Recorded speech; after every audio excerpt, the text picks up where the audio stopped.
જય નારાયણ સાથે સવિનય વંદન. હું યોગેશ ઠક્કર. મારી દીકરી ધોરણ 8 ગુજરાતી મીડિયમમાં અભ્યાસ કરે છે.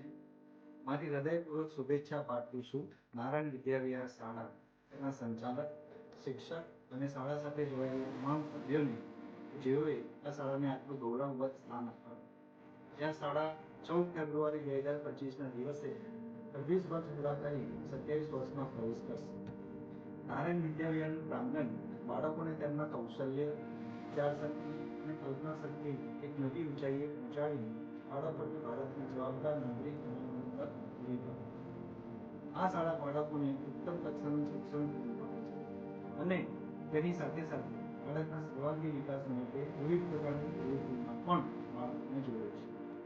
શાળાનું શિક્ષકગણ બાળકોને તેમની નિર્દોષતા સાથે સ્વીકારીને તેમને મૌલિક જ્ઞાન પૂરું પાડે છે, જે બાળકોના ઉજ્જવળ ભાવિના ઘડતરનું આધાર છે. મહાત્મા ગાંધીજીએ કેળવણીને બાળકના શરીર, મન અને આત્માના વિકાસ સાથે સાંકળેલ છે, જે નારાયણ વિદ્યાવિહાર શાળા પોતાના કર્તવ્યથી સિદ્ધ કરે છે. જય હિન્દ.